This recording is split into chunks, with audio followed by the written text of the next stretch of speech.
Okay जी girls, हम शुरू करने जा रहे हैं हमारा 5th module which is all about bond valuation and corporate bonds. और पेज नंबर मेरे सामने बुक का है आपकी 283, राइट।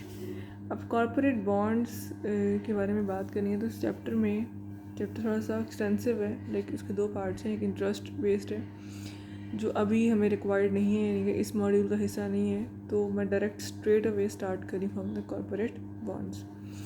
अच्छा, before I start the lecture मैं पहले बता दूं कि इस मॉड्यूल में बहुत ज़्यादा ऐसा कंटेंट है जिसमें से आपको ऑब्जेक्टिव पार्ट यानी कि fill in the blanks, true false, MCQs या इवन शॉर्ट क्वेश्चंस आ सकते हैं और आते भी हैं। जैसे हमने भी टाइम वैल्यू ऑफ मनी किया ना, या हम लोगों ने फाइनेंशियल एनालिसिस किया है, तो वो तकरीबन आप कह लें कि 99% हम न्यूमेरिक्स की तरफ ही बात कर रहे थे। उसमें थियोरेटिकल पार्ट बहुत कम था, न्यूमेरिकल पोर्शन ज़्यादा था। इस वाले मॉड्यूल में थियोरेटिकल पार्ट भी उतना ही है जितना न्यूमेरिकल पार्ट है, बल्कि I should say theoretical part ज़्यादा है। तो इसलिए आप लोगों ने इसको थ्योरी का जो पार्ट हमने पढ़ना है उसको आपने अपने एग्ज़ाम के लिए माइंड में रखना है कि यहाँ से ऑब्जेक्टिव पार्ट MCQs वगैरह आपको एग्ज़ाम में आ सकते हैं, तो आपने उसको इस हिसाब से ही तैयार करना है। चलें जी, तो शुरू करते हैं कॉर्पोरेट बॉन्ड से। तो कॉर्पोरेट बॉन्ड्स क्या हैं, हम जानते हैं कि ये लॉन्ग टर्म डेट इंस्ट्रूमेंट है, और यानी कोई भी गवर्नमेंट या जो भी कोई कॉरपोरेशन है वो इशू कर सकती है for the purpose of generating funds. हम जानते हैं ना कि फ़ंड्स को क्रिएट करने के दो तरीके होते हैं, एक डेट और एक इक्विटी। तो डेट फाइनेंस में बॉन्ड्स का नाम आता है कि अगर आपको डेट फाइनेंसिंग के ज़रिए से फंड्स जनरेट करने हैं तो you can issue corporate bonds. वो एक सिक्योरिटी और इंस्ट्रूमेंट है कि आपने इतने वैल्यू के बॉन्ड्स इशू कर दिए हुए हैं, और ये कैपिटल मार्केट का इंस्ट्रूमेंट है। अच्छा, कॉर्पोरेट बॉन्ड हो या कोई भी और इंस्ट्रूमेंट हो, तो they are always two parties. एक होती है इशूइंग अथॉरिटी और एक होती है होल्डर, जिसने बाय कर लिए, बायर है, होल्डर है। तो बॉन्ड्स के केस में इशूइंग अथॉरिटी या कोई भी कॉरपोरेशन होती है या कोई भी गवर्नमेंट एजेंसी हो सकती है, इट्सेल्फ गवर्नमेंट, फेडरल गवर्नमेंट हो सकती है। और अगर मैं कहूँ बॉन्ड होल्डर्स हैं जो बायर हैं, वो normally public at large, generally जो लोग ख़रीदते हैं बायर्स, बैंक्स भी ख़रीद सकते हैं, इंडिविजुअल्स भी ख़रीद सकते हैं, बट जनरली इंडिविजुअल्स ख़रीद रहे होते हैं, राइट। तो पाकिस्तान के सिनेरियो में कॉरपोरेट बॉन्ड्स हमारी जो फेडरल गवर्नमेंट है वो इशू कर रही होती है। मैंने शायद लास्ट टाइम भी क्लास में दफ़ा कहा था कि आप लोगों ने ये ढूंढना है कि हमारे कौन से बॉन्ड्स हैं, तो मैं फिर से कह रही हूँ, now you will share with me कि आपने क्या ढूंढा है इसका जवाब, कि हमारे पाकिस्तानी बॉन्ड्स कौन से, उनका नाम क्या है, ठीक है। अच्छा, अब आती हूँ बॉन्ड्स की थोड़ी सी तफसील के ऊपर। बॉन्ड्स की एक प्राइस होती है जो कि इशूड प्राइस होती है, और वो पार पे ही इशू हो रहे होते हैं, ठीक। पार वैल्यू, चूँकि हम US कंटेंट पढ़ रहे हैं तो यहाँ पर पार वैल्यू स्टेटेड है, मतलब लिखी हो ना लिखी हो, इम्प्लाइड वर्जन है कि इसकी वैल्यू $1000 होती है। बॉन्ड की पार वैल्यू $1000 है। क्वेश्चन आता है, उसमें लिखा हुआ है वेल एंड गुड, अगर नहीं भी लिखा हुआ तो हमें पता है कि वो $1000 ही है। अच्छा, जैसे ही पार वैल्यू है तो साथ में एक और कॉन्सेप्ट आता है, उसे बोलते हैं coupon interest, coupon interest rate. अब ये कूपन इंटरेस्ट रेट क्या है? ये वो इंटरेस्ट रेट है जिसके ऊपर आपको या बॉन्ड होल्डर को इंटरेस्ट पे किया जाएगा। याद रखिएगा कि इंटरेस्ट पे करने के लिए एक वैल्यू पर इंटरेस्ट पे करना है ना, तो interest is always paid on the par value of the bonds. तो अगर पार वैल्यू 1000 मैंने बता दिया अभी आपको, तो पार वैल्यू 1000 है, मार्केट प्राइस कुछ भी हो जाए, कूपन इंटरेस्ट हमेशा आपने 1000 का सर्टेन परसेंटेज लेंगे तो कूपन इंटरेस्ट की वैल्यू आ जाएगी। यहाँ वो रेट की बात कर रहे हैं, तो रेट का मतलब है कि 7% है, 6.5% है, 6% है। ये वो रेट है जो बॉन्ड सर्टिफिकेट जो सिक्योरिटी है ना, उसके ऊपर लिखा हुआ कूपन इंटरेस्ट रेट, कि ये इतने का बॉन्ड है, इसकी ये पार वैल्यू है और इसके ऊपर इतना इंटरेस्ट रेट पे किया जाएगा, राइट। तो हम बात करते हैं अभी legal aspects of corporate bonds. तो very first is bond indenture. अब बॉन्ड इंडेंचर क्या चीज़ होती है? बॉन्ड इंडेंचर कहते हैं एक ऐसे लीगल डॉक्यूमेंट को जिसमें बॉन्ड होल्डर्स या इशूइंग अथॉरिटी दोनों के राइट्स, ड्यूटीज़, ऑब्लिगेशंस मेंशन्ड होते हैं। उसकी लिखने की वजह क्या है कि देखो, whenever two parties come into contract तो क्या होगा, there is a chance of disputes, झगड़ा हो जाए, प्रॉब्लम हो जाए, कॉन्फ्लिक्ट्स क्रिएट हो जाए। अगर जैसे हम पार्टनरशिप में पढ़ते हैं ना कि अगर पार्टनर्स में झगड़ा हो जाए तो कोई डिसोल्यूशन या वाइंडिंग अप से पहले हम उस मसले को हल करवाने की कोशिश करते हैं कि रिजॉल्व किया जाए। तो ऐसे ही बॉन्ड्स के केस में जो रिजॉल्विंग कह लो, डॉक्यूमेंटर से कहते हैं बॉन्ड इंटेंचर, कि कल को कोई अगर दोनों पार्टीज़, जैसे I have told there are two parties, एक इशूइंग अथॉरिटी है और एक बॉन्ड होल्डर है, अगर इनमें आपस में कोई भी कॉन्फ्लिक्ट होगा तो हम बॉन्ड इंडेंचर को रेफ़र करेंगे कि उसके अंदर क्या लिखा हुआ है, वहाँ पे सारी डिटेल्स उनकी एग्रीमेंट की, कॉन्ट्रैक्ट की, कूपन इंटरेस्ट रेट मेंशन होगा, बॉन्ड की वैल्यूज़ मेंशन होंगी, पार वैल्यू मेंशन होगी, इंटरेस्ट कैसे पे होगा, एनुअली, सेमी एनुअली, क्वार्टरली, ये सारी डिटेल्स इसके ऊपर मेंशन होंगी, जिसे हम नाम दे रहे हैं बॉन्ड इंडेंचर का, राइट। उसके बाद है स्टैंडर्ड डेट प्रोविजंस। अब यहाँ पर आता है कि जो भी इशूइंग अथॉरिटी है, ज़ाहिर है जो कॉरपोरेशन है या गवर्नमेंट है या कोई भी ऑर्गेनाइजेशन है, उन्होंने किस तरीके से डेट को मैनेज करना है, उसका रिकॉर्ड मेंटेन करना है, इंटरेस्ट कैसे पे ऑफ हो रहा है, ताकि हर चीज़ ऑन रिकॉर्ड हो, हर चीज़ सामने हो और किसी किस्म का कोई भी उसमें डाउट या एम्बिग्विटी क्रिएट ना हो। उसके बाद आता है जी मेरे सामने रिस्ट्रिक्टिव प्रोविजंस, इसको रिस्ट्रिक्टिव कॉवेनेंट्स भी कहते हैं। अगर यहाँ ये लिखा हुआ है कॉवेनेंट्स वर्ड, रिस्ट्रिक्टिव प्रोविजंस का मतलब ये रिस्ट्रिक्शन वर्ड है रिस्ट्रिक्टिव, दैट मीन्स वो रिस्ट्रिक्शन हम इम्पोज करना चाह रहे हैं। अब रिस्ट्रिक्शन क्या है और क्यों लगानी है? अब इशूइंग अथॉरिटी है, उनको पैसे चाहिए थे, फंड्स चाहिए थे, उन्होंने बॉन्ड इशू किए, कर्जा ले लिया, राइट। बाद में अब हम ये भी जानते हैं, ये तफसीलात कर यहाँ पर इतनी डिटेल में नहीं है, वैसे बता रहे हैं आप लोगों को कि होता क्या है कि अगर एक कंपनी है और उन्होंने फ़ंड्स क्रिएट कर लिए डेट की फॉर्म में, अब उन्हें पता है कि हम इस पर इंटरेस्ट पे करना है, लेकिन साथ साथ ये भी जानते हैं कि कंपनी के जो ओनर्स हैं वो बॉन्ड होल्डर्स नहीं हैं, उनके ओनर्स स्टॉक होल्डर्स हैं। तो जो कंपनी की मैनेजमेंट है वो स्टॉक होल्डर्स की रिप्रेजेंटेटिव होती है, जो उन्होंने कहना है या जो भी उनकी प्रायोरिटीज़ होंगी उसके मुताबिक काम करना है। तो चूँकि वो एक होता है ना प्रिंसिपल और एजेंट, तो वो एजेंसी बन जाता है मतलब इनका ना आपस में, कि वो एजेंट होती हैं स्टॉक होल्डर्स की मैनेजमेंट, जो स्टॉक होल्डर्स चाहेंगे वो करेंगे इनकी, जिसमें उनका इंटरेस्ट होगा। तो इस तरह से क्या होगा, ऐसा करने से बॉन्ड होल्डर्स की जो राइट्स हैं वो शायद मतलब उनको राइट्स ना मिल रहे हों, वो सरेंडर करना पड़ रहा हो। उन राइट्स को सिक्योर करने के लिए रिस्ट्रिक्टिव कोवेनेंट्स की एक क्लॉज ऐड की जाती है कि जी देयर इज़ अ रिस्ट्रिक्शन, कि अब आपने मतलब किन किन बातों पे रिस्ट्रिक्शंस आपने इम्पोज करनी है, वो सारी बातें हम यहाँ पर डिस्कस कर रहे हैं, ताकि बॉन्ड होल्डर्स को भी इक्वल जो है वो राइट्स दिए जाएं और उनकी भी जो सिक्योरिटी कंसर्न्स हैं उनको दूर किया जाए। क्योंकि मैनेजमेंट बॉन्ड होल्डर्स के बिहाफ पे काम नहीं कर रही है, मैनेजमेंट काम कर रही है स्टॉक होल्डर्स के बिहाफ पे। तो बॉन्ड होल्डर्स के राइट्स को सिक्योर करने के लिए रिस्ट्रिक्टिव कोवेनेंट्स एक डॉक्यूमेंट बनता है जिसके अंदर सारी रिस्ट्रिक्शंस लिखी जाती हैं। अब वो प्रोविजंस अब लिखा हुआ है ना रिस्ट्रिक्टिव प्रोविजंस, कि वो कौन कौन सी प्रोविजंस हो सकती हैं। The very first is require a minimum level of liquidity, कि अब आपने जो भी लिक्विडिटी का वो लेवल है वो मेंटेन करना है, ताकि कल को अगर आप इंटरेस्ट पे ना कर पाएँ तो नुकसान किसका होगा, जो बॉन्ड होल्डर है उसे इंटरेस्ट नहीं मिलेगा। तो यानी कि you have to make it sure कि आपके पास लिक्विडिटी का सर्टेन लेवल मेंटेन रहे, ताकि आपको एट टाइम्स ऑफ नीड अगर इंटरेस्ट पे करना हो तो आप इंटरेस्ट को पे ऑफ कर सकें। नंबर 2 है जी मेरे सामने prohibit the sale of accounts receivable. अगर हम अकाउंट रिसीवेबल को कैश में कन्वर्ट कर देंगे, सेल का मतलब है कैश में कन्वर्जन है, तो क्या होगा, वो कैश आप यूटिलाइज़ कर लेंगे फॉर योर करंट या ऑन गोइंग एक्सपेंडिचर्स, तो फिर आप फाइनेंशियल कॉस्ट पे या प्रिंसिपल पे ऑफ नहीं कर सकेंगे। तो अगेन मसला किसको होगा, बॉन्ड होल्डर्स को। इसका मतलब ये है कि यू शुड डिले या differ the conversion of accounts receivable into cash, ताकि आपको वो पैसे मिलते रहें जब आपकी पेमेंट का टाइम आए।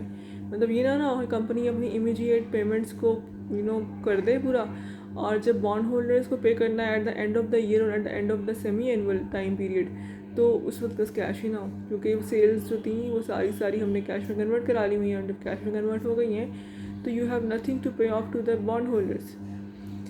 इससे हम रिस्ट्रिक्शंस इम्पोज करना चाह रहे हैं, हमसे मुराद है बॉन्ड होल्डर्स की, वो चाहते हैं कि हमारे राइट्स जो हैं वो सिक्योर हो सकें। उसके बाद है मेरे सामने impose fixed asset restrictions. Company को कंपनी से मुराद है इशूइंग अथॉरिटी को एक certain level of fixed assets को मेंटेन करना पड़ेगा। क्यों? क्योंकि हम जानते हैं कि normally fixed assets are utilised to pay off long term liabilities.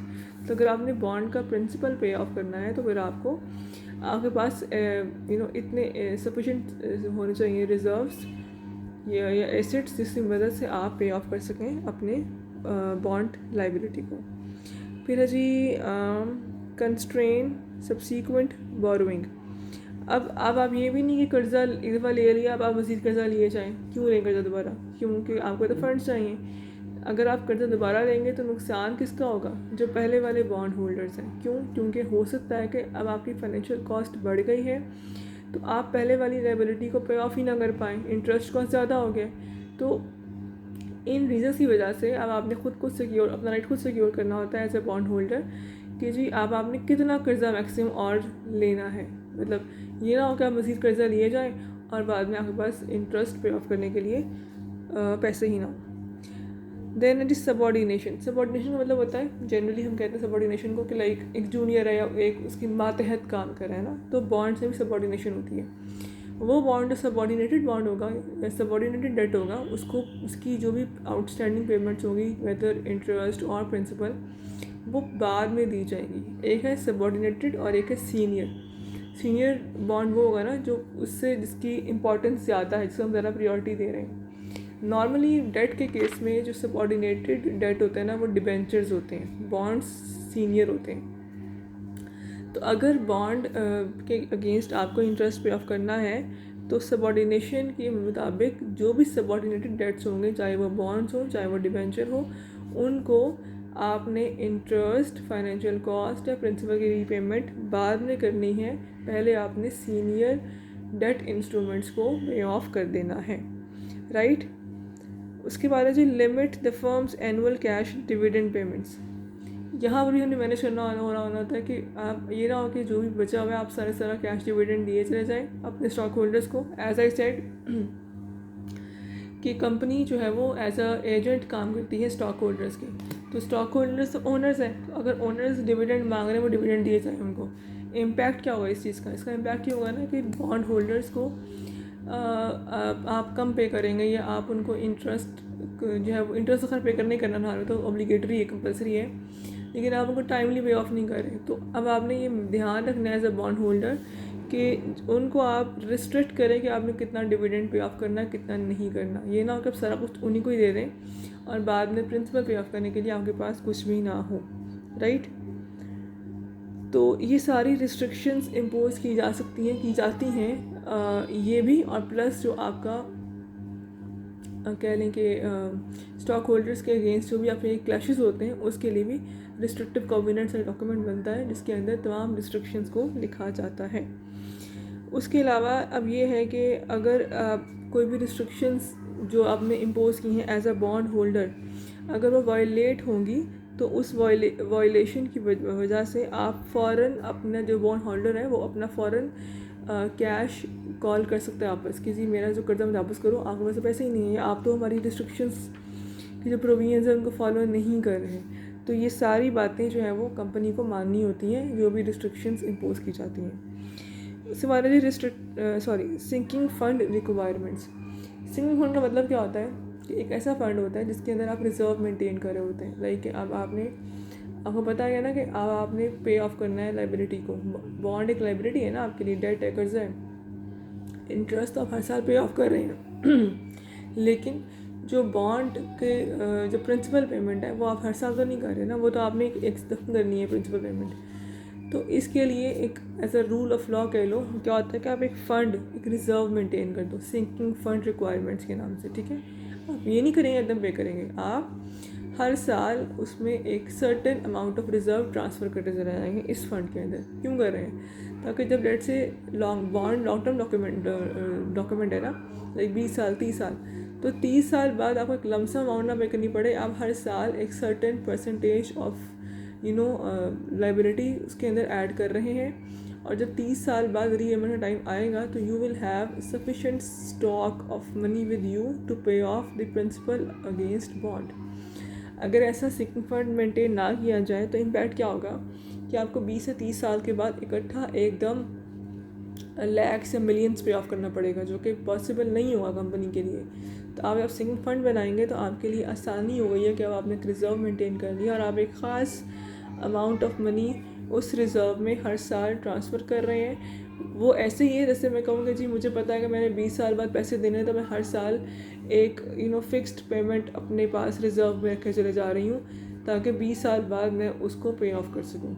तो issuing authority sinking fund requirement रखती है, सिंकिंग फ़ंड बनाती है ताकि उनको एकदम से बहुत ज़्यादा बड़ी लायबिलिटी पे ऑफ ना करनी पड़े। वो इजीली उसको मतलब ग्रेजुअली आराम से उसमें जमा करते रहें पैसे और फिर एकदम से पे ना करें, राइट।